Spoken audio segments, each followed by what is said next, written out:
welcome to Telleries. Today I'm going to make a chicken biryani.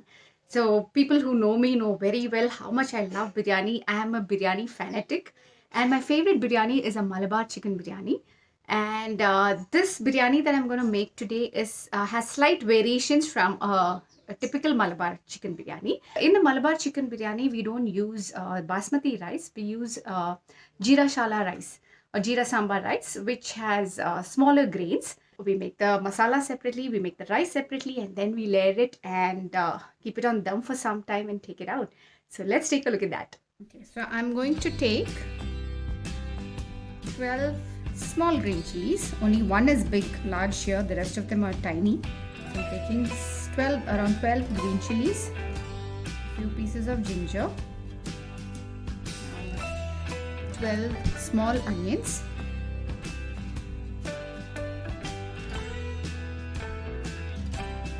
and around 9 to 10 cloves of garlic. Let's coarse grind all of these. This is what it looks like. You're just coarse grinding it and not grinding it completely to a paste. Okay, so let's start marinating the chicken. The chicken has been washed with turmeric and salt, which is by the color. And I have taken 2 teaspoons full of this coarse ground garlic, ginger, shallots and green chilies. So 2 teaspoons full of this and some salt to taste. 1/4 teaspoon of salt would do at this point, and some lime juice. So half a lime, squeeze half a lime, and then marinate it very well. You can use some garam masala too. So this will be around 1/8 teaspoon of garam masala. This is a home ground garam masala, homemade one. I'll put up the recipe of this garam masala too one of these days. For now, you can use garam masala that you have at home. Any garam masala would do. So marinate it and keep it aside for some time. Meanwhile, we'll slice the onions for the biryani. I've taken 5 onions. So this is peeled and washed. 5 onions for the masala and 1. These are small ones, so I've taken 2 small ones. 1 large onion for the garnish. So you're going to fry them in ghee and then garnish the biryani at the end. So for that, I'm going to use 1 large onion or 2 small onions. And for the masala, we are using 5 medium-sized onions. So we're going to slice this now.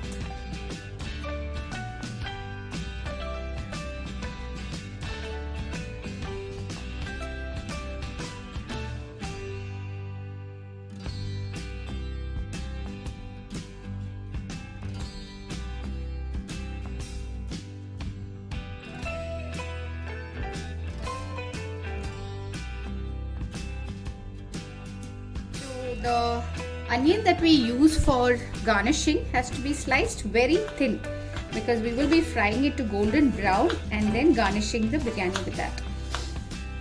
This is very important because it definitely adds to the flavor and aroma of the biryani. So slice it thin and then fry it in ghee. These are the 3 ingredients we will be using to fry and keep aside for our garnishing later. So I have some raisins, some cashew nut and thinly sliced onions to be fried in ghee and kept aside for our garnishing. So first I'm heating my biryani pot here. This is an iron one with a non-stick coating, and I'm going to heat some ghee, a mixture of ghee and oil.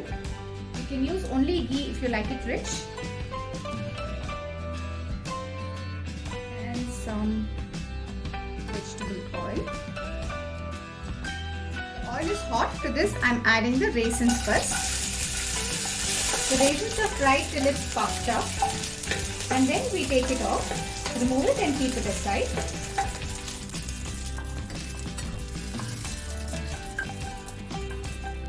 Keep the flame on medium so that the cashew nuts don't get burnt.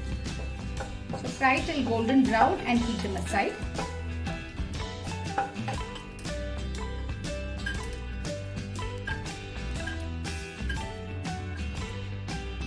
add add the onions for frying. The thinly sliced onion goes in. You fry till golden brown and keep it aside. Next, you can add a pinch of sugar to give it that golden brown caramelization.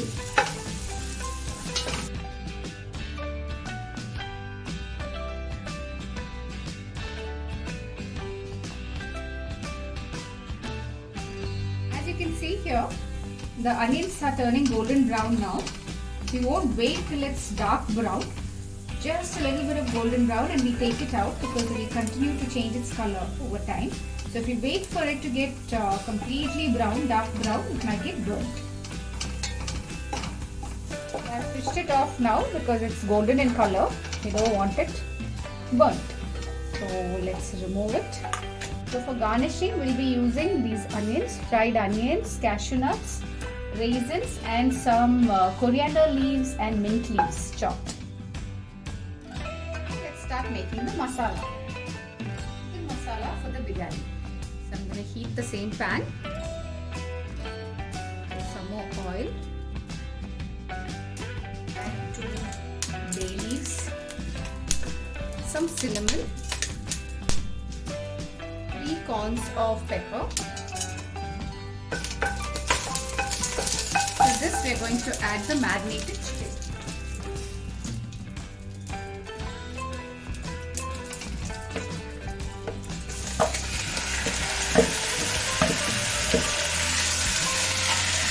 We are not going to fry the chicken entirely.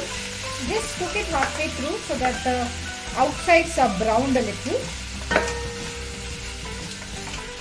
Fry it on high flame so that the meat doesn't release water.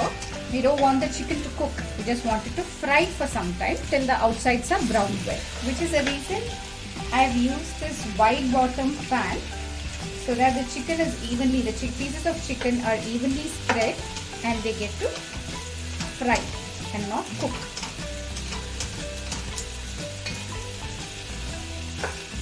So once the chicken is fried well, we remove it and keep it aside. Fried well in the sense only brown outside, not completely cooked. We remove it and keep it aside, and in the same oil we fry the onion. You see the chicken has browned here. So this is when you take it out. Remove it and keep it aside, and now let's use the same pan and the same oil to fry the onions and make the masala. Let's fry the onion in the same pan. Add some more oil and 2 bay leaves and 2 cloves.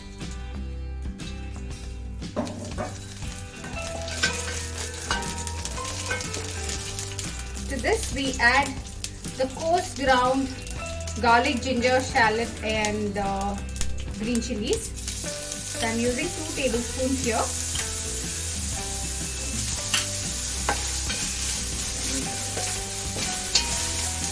Keep it on low flame and fry it for some time.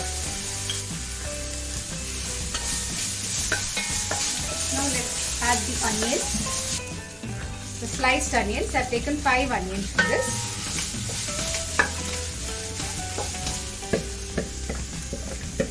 It looks like there's quite a bit, but once it fries it will reduce in quantity. So 5 onions will be good. Let's add some salt so that the onions get fried soon.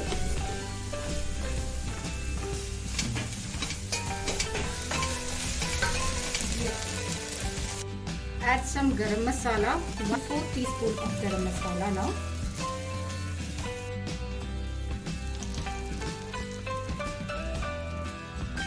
Now let's add tomatoes. I've taken 4 small tomatoes, roughly chopped in.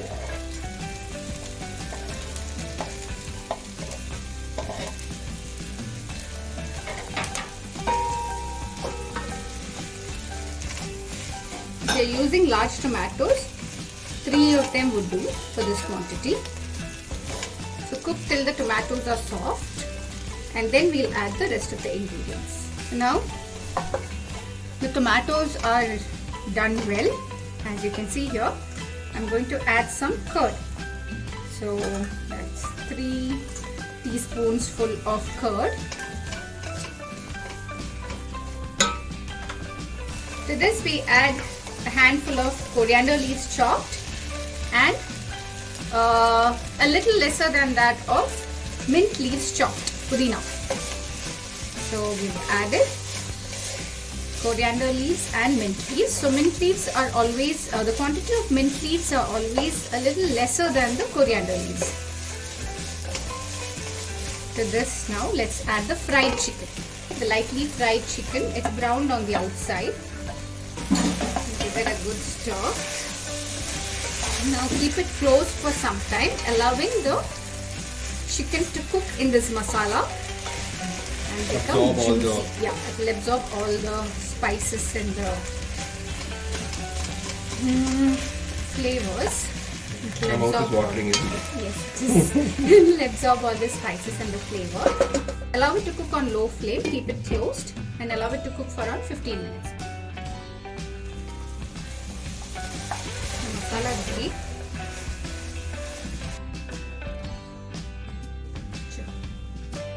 I'm going to make the ghee rice in the same pot. I removed the masala and wiped it with a paper napkin.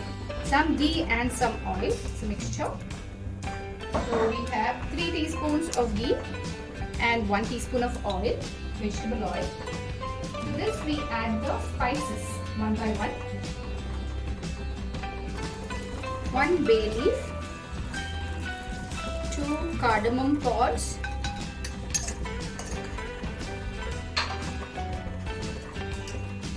2 cloves,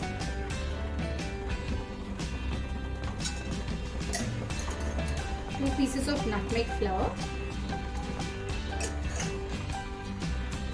half a star anise and a pinch of caraway seeds. Shah jeera it's called. I'm adding 1 teaspoon each of coriander leaves and mint leaves just for the flavor. To this I'm adding the rice. So this is washed and drained rice. So it's a jeera shala rice. I've taken 3.5 cups of jeera shala rice.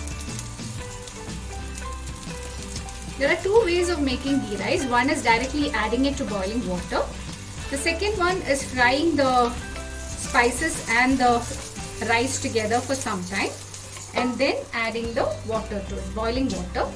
So make sure you keep around 6.5 cups of water to boil along with the required amount of salt as you're frying it, because we will be adding hot boiling water into this rice to cook this rice. So fry it well.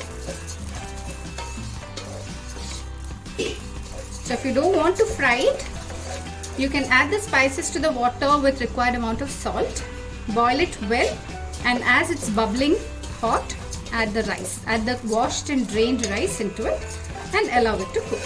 So here I'm frying the rice and then adding the water.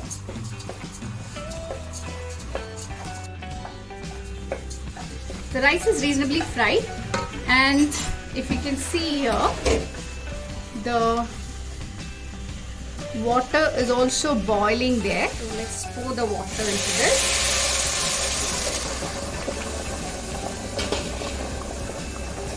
So let's keep it closed, reduce the flame to sim and allow it to cook around 9 to 10 minutes.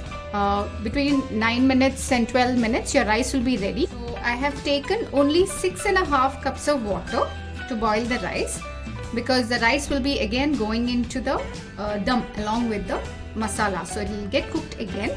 So if you're using 1:2, that is for 1 cup of rice, if you're using 2 cups of water, the rice will get overdone, and by the time you finish the dum it will be overcooked, really overcooked. So we don't want that, and I've used only 6.5 cups of water for 3.5 cups of rice.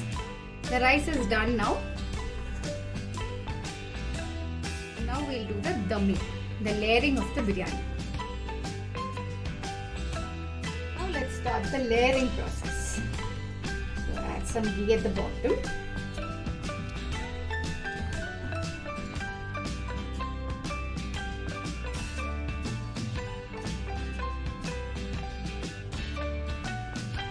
Some fried onions, some coriander leaves, some mint leaves.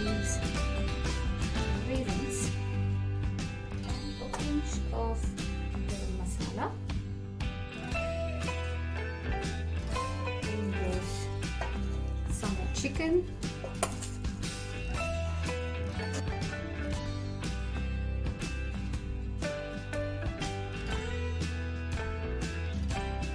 Make sure it's loosely packed. The rice is loosely packed so that the flavors go in. It gets combined well.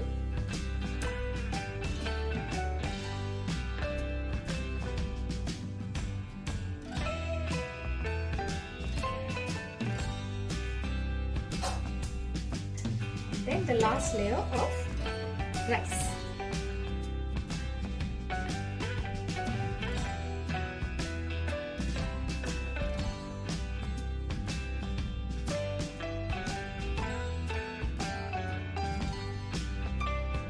Some more fried onions. Reserve some fried onions for the end when you're serving. And some raisins and some cashew nuts, some leaves. Leaves and leaves.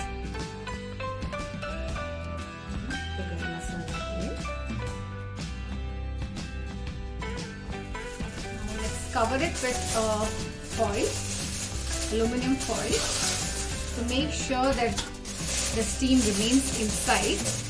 Okay.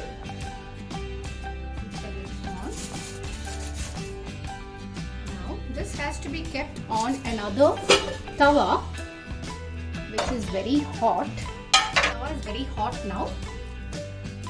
Place the biryani pot on the tawa and reduce the flame and allow it to dum inside. Going to cook inside, so we'll keep it for around 15 minutes to half an hour. Now let's open our dum.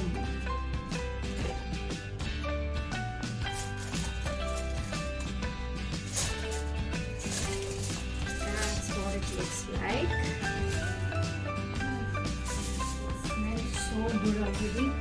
I'm going to add the rest of the golden fried onions, the raisins,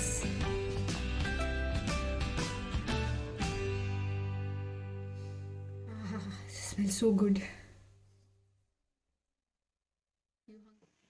Thank you so much for watching this far. I hope you like this recipe. Please do give it a try and let me know how you like it.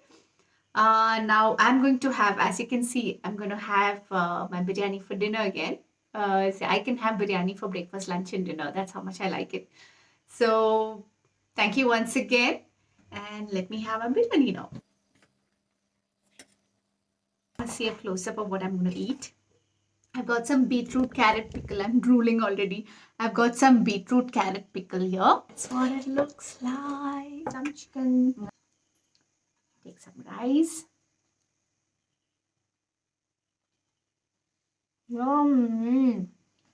Tempted enough? Do give it a try. Thank you.